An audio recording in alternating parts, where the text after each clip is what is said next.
दोस्तों, अगर मैं आपसे पूछूं कि क्या आपको कोरोना काल याद है, तो आप में से ज्यादातर लोगों के जवाब होंगे कि आखिर उस समय को कैसे भूला जा सकता है, क्योंकि उस समय का आलम तो ये था कि चारों तरफ चीख पुकार मची हुई थी। लोग परेशान थे, घरों में बंद थे। लेकिन फिर कुछ समय बाद केंद्र सरकार ने कोरोना की वैक्सीन को लॉन्च किया, जिसके बाद से अब सब सही है। वेल दोस्तों, ये तो सिर्फ एक तरफ का पहलू था जो कि आपको बताया गया, और इसका दूसरा पहलू अभी कुछ दिन पहले ही सामने आया है। जी हाँ दोस्तों, एक्चुअली जिस समय कोविड अपनी चरम सीमा पर था और चारों तरफ फैलता जा रहा था, उस समय मोदी गवर्नमेंट ने 2 वैक्सीन लॉन्च की थी, जिसमें से एक थी कोवैक्सीन और दूसरी थी कोविशील्ड। और इन्हें हर इंसान, हर समाज और हर वर्ग के लोगों के लिए फ्री रखा गया था। लेकिन अब वो फ्री का चक्कर लोगों की जान पर बन रहा है। जी हाँ, आप बिल्कुल सही सुन रहे हैं। वहीं दूसरी तरफ जिस समय लोगों को कोविड वैक्सीन लग रही थी, उस समय उन वैक्सीन के हर एक सर्टिफिकेट्स में मोदी जी की तस्वीर लगी हुई थी।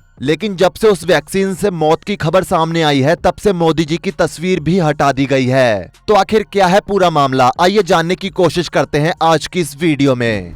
दोस्तों, 22 मार्च 2020 ये वही दिन था जब कोविड के बढ़ते हुए केसेस को मद्देनजर रखते हुए प्रधानमंत्री मोदी जी द्वारा एक दिन का जनता कर्फ्यू लगाया गया था। जनता कर्फ्यू यानी जनता के लिए, जनता द्वारा खुद पर लगाया गया कर्फ्यू।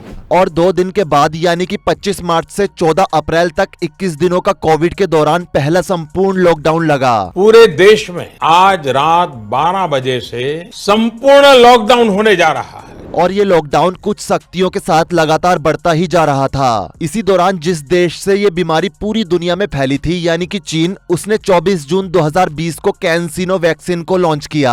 लेकिन उसने इसके कुछ लिमिटेड स्टॉक्स ही बनवाए थे, और वैक्सीन के इन स्टॉक्स को उसने अपने देश की सेना और कुछ हाई रिस्क ऑक्यूपेशन वाले लोगों के लिए लॉन्च किया था।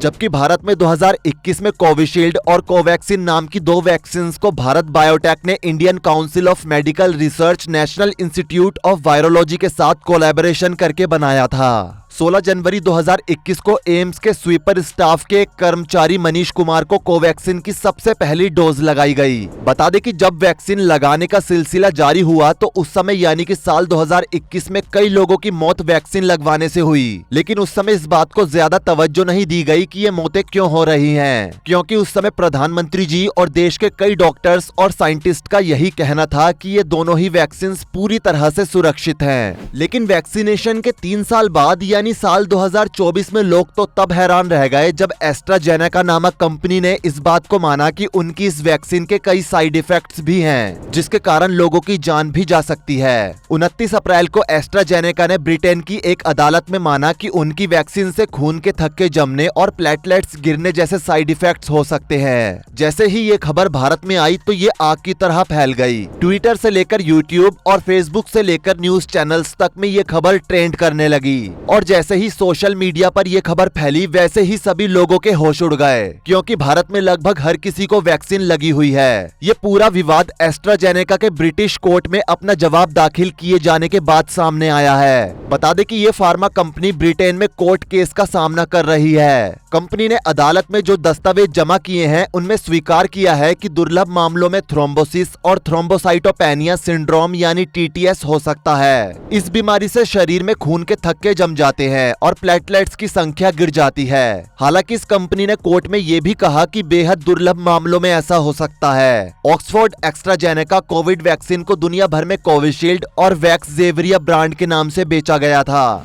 यूके के जेमी स्टॉक ने कंपनी के खिलाफ मुकदमा दायर किया था, क्योंकि उन्हें अप्रैल 2021 में एस्ट्राजेनेका वैक्सीन लेने के बाद ब्रेन इंजरी की शिकायत हुई थी, और सुरक्षा को ध्यान में रखकर एस्ट्राजेनेका ऑक्सफोर्ड वैक्सीन अब यूके में नहीं दी जाती है। दोस्तों, कोविशील्ड वैक्सीन को लेकर पहले ही पूरे देश में माहौल गर्म है। कोविशील्ड वैक्सीन बनाने वाली कंपनी एस्ट्राजेनेका ने ब्रिटेन की कोर्ट में माना है कि इस वैक्सीन के गंभीर साइड इफेक्ट्स भी हो सकते हैं। दोस्तों, ये पहली बार नहीं हो रहा है। जब वैक्सीन लगाने की शुरुआत हुई थी, तब भी इस तरह के कई केस सामने आए थे। किसी को वैक्सीन लगने के बाद हार्ट अटैक आया, तो किसी को खून की उल्टी होनी शुरू हुई, तो किसी को ब्रेन हेमरेज हो गया, और कई लोग तो कुछ दिन तक बिस्तर से ही नहीं उठ पा रहे थे। 2022 में गवर्नमेंट सर्वे के मुताबिक भारत में हार्ट अटैक के केसेस में 12% की बढ़ोतरी हुई थी। उत्तर प्रदेश की इंडस्ट्रियल कैपिटल यानी कानपुर में जनवरी 2023 में एक सप्ताह के अंदर 98 लोगों की मौत हार्ट अटैक और ब्रेन स्ट्रोक से हुई थी, जिसका कारण उस समय भीषण ठंड को माना गया था। 2024 यानी कि इसी साल 22 फरवरी को दक्षिण भारत के रणजी क्रिकेट प्लेयर होयसाला की दिल का दौरा पड़ने से मौत हो गई थी।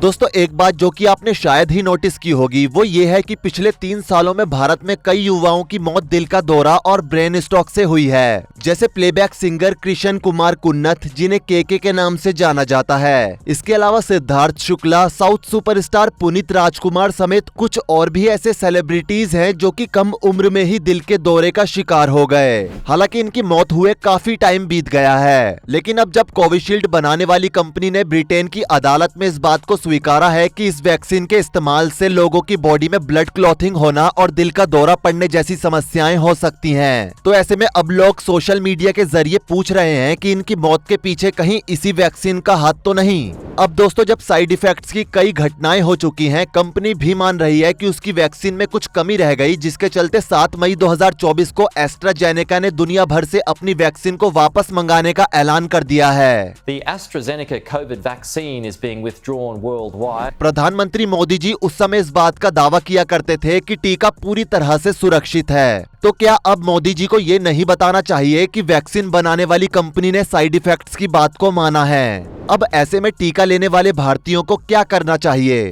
7 जून 2021 को मोदी जी ने देश को संबोधित करते हुए कुछ ये कहा। जो लोग वैक्सीन को लेकर आशंका पैदा कर रहे हैं, अफवाहें फैला रहे हैं, वो भोले भाले भाई बहनों के जीवन के साथ बहुत बड़ा खिलवाड़ कर रहे हैं। ऐसी अफवाहों से सतर्क रहने की जरूरत है। चलिए, मोदी जी मान लिया कि उस टाइम कुछ लोगों ने भारत के भोले भाले लोगों को भड़काया, जो कि उनको नहीं करना चाहिए था, क्योंकि उस समय तक कंपनी से लेकर साइंटिस्ट तक सभी का यही कहना था कि ये वैक्सीन पूरी तरह से सेफ है। लेकिन अब जब एस्ट्राजेनेका ने खुद ये स्वीकारा है कि इस वैक्सीन में कुछ ऐसे गुण हैं कि इसे जिस भी इंसान के लगाया गया है उसे हार्ट अटैक, ब्रेन स्ट्रोक और ब्लड में क्लॉथिंग होने की शिकायत हो सकती है, तो ऐसे में पीएम मोदी को होना चाहिए कि वो देश की जनता के सामने आए और उन्हें संबोधित करते हुए इसके बारे में कुछ बताएं। लेकिन वो तो इस मामले को ऐसे अवॉइड कर रहे हैं जैसे कि उन्हें भारत के भोले भाले लोगों की कोई परवाह ही नहीं है। दोस्तों, जिस समय वैक्सीन मुफ्त में लगाई जा रही थी तो इसे हर किसी ने लगवाया था, नेता से लेकर अभिनेता, क्रिकेटर से लेकर खास लोग और आम लोग, हर तरह के लोगों ने इसे लगवाया था। लेकिन उस समय समाजवादी पार्टी के राष्ट्रीय अध्यक्ष और यूपी के पूर्व मुख्यमंत्री अखिलेश यादव ने कुछ ये कहा था। देखिए, मैं तो नहीं लगवाऊंगा अभी वैक्सीन, मैंने अपनी बात कह दी, और वो भी बीजेपी लगाएगी, उसका भरोसा करूंगा मैं? अरे जाओ भाई। उन्होंने ये बात 3 साल पहले कही थी, लेकिन आज ये बात सच हो रही है। साल 2021 में वैक्सीन लगने के बाद से ही लोगों की मौत हार्ट अटैक और ब्रेन हैमरेज से होने लगी थी, लेकिन उस समय कोरोना के चलते उन सभी की मौत को कोरोना का नाम दे दिया गया, और उस समय लोग भी यही समझ रहे थे, क्योंकि लगभग हर जगह मौतों की संख्या बढ़ रही थी। दोस्तों, इंडियन मेडिकल एसोसिएशन के आंकड़ों के मुताबिक कोरोना की दूसरी लहर में 269 डॉक्टर्स अपनी जान गंवा चुके थे। हालांकि उन्होंने इसको स्पष्ट नहीं किया था कि इनमें से कितने डॉक्टर्स ऐसे थे जो वैक्सीन की दोनों डोज ले चुके थे। यहाँ ये भी ध्यान देने वाली बात है कि भारत सरकार ने 16 जनवरी 2021 से कोरोना के खिलाफ टीकाकरण अभियान की शुरुआत की थी, जिसमें पहले चरण में स्वास्थ्य कर्मियों और फ्रंटलाइन वर्कर्स को प्राथमिकता देते हुए सबसे पहले उन्हें वैक्सीन लगाई गई थी। इस आधार पर माना जा सकता है कि अधिकतर स्वास्थ्य कर्मियों को पहले ही चरण में कोविड वैक्सीन लग चुकी थी। इस आधार पर दूसरी लहर में मरने वाले डॉक्टर्स में से कई डॉक्टर्स ऐसे थे जिन्हें दोनों वैक्सीन लग चुकी थी, लेकिन फिर भी उन्होंने कोरोना संक्रमण से ही अपनी जान गंवाई थी। दोस्तों, इस वैक्सीन के कुछ असर तो बहुत खराब हैं, लेकिन कई जगह पर इस वैक्सीन का कोई भी साइड इफेक्ट नहीं देखने को मिला है। कोरोना वैक्सीन लगने के बाद हुई मौतों में सबसे अधिक बच्चे और बूढ़े हैं। बच्चों की उम्र 10 से 14 साल और बूढ़े व्यक्तियों की उम्र का रेशो करीब 60 से ऊपर का है। जब से ब्रिटेन से एस्ट्राजेनेका के बारे में जानकारी मिली है, तब से ही लोगों ने अपनी जानकारियां सोशल मीडिया के जरिए शेयर करना शुरू कर दी हैं। कुछ का कहना है कि उन्हें कोविड वैक्सीन के तुरंत बाद ही झटके मिलने शुरू हो गए थे, तो कुछ का कहना है कि उनके पड़ोस में या फिर रिलेशन में किसी जानने वाले की डेथ इसी वैक्सीन के कारण हो गई थी। और ये बात लोगों ने तब से ही कहना शुरू किया है जब से एस्ट्राजेनेका ने ब्रिटेन के कोर्ट में हार्ट अटैक वाली बात को स्वीकारा है। हालांकि दिल्ली के जाने माने कार्डियोलॉजिस्ट डॉक्टर जैन का कहना था कि वैक्सीन के बाद की स्थिति में सीने में दर्द होना, सांस लेने में तकलीफ, ज्यादा मात्रा में पसीना आना या बेचैनी होना और घबराहट महसूस होना आदि आम चीजें थी, लेकिन इनमें खतरे की कोई बात नहीं थी। लेकिन अगर कोई व्यक्ति डायबिटीज का मरीज हो या उसका कोलेस्ट्रॉल बढ़ा हो या फिर व्यक्ति को फैटी लीवर की शिकायत हो तो उस स्थिति में इंसान को जान का खतरा हो सकता था। लेकिन अगर ऐसे व्यक्ति ने कोरोना की 2 डोज लेने के बाद बूस्टर डोज लगवाई है तो फिर उसे हार्ट अटैक का खतरा और ब्रेन हेमरेज का खतरा कम जरूर हुआ है। वैसे तो दोस्तों भारत में अधिकतर लोगों ने कोविड की 2 वैक्सीन लगवाने के बाद बूस्टर डोज को मिस किया है। बूस्टर डोज लेने से इंसान में इम्यून सिस्टम बैलेंस होता है, जिसकी वजह से अगर कोई दिक्कत होने वाली भी होती है तो बूस्टर डोज की वजह से वो प्रॉब्लम नहीं होती है। दोस्तों एक बात जो कि सभी को समझना चाहिए वो ये कि भारत में अभी तक कई आंकड़े निकाले जा चुके हैं। इनमें से जो निष्कर्ष निकल कर आता है वो ये है कि ब्रेन हेमरेज और हार्ट अटैक केवल और केवल उन्हें ही हुआ है जिनके इम्यून सिस्टम में कुछ कमी थी या फिर वो लंबे समय से किसी बीमारी के मरीज रहे हैं और उनकी दवाएं चल रही थी। वैसे इस पूरे मामले को जानने के बाद आपका इस मामले के बारे में क्या कहना है नीचे कमेंट सेक्शन में जरूर बताएं। और ऐसी ही और वीडियोस के लिए इस चैनल को सब्सक्राइब करके साथ में बेल नोटिफिकेशन को भी ऑल पर सेट कर लें। धन्यवाद।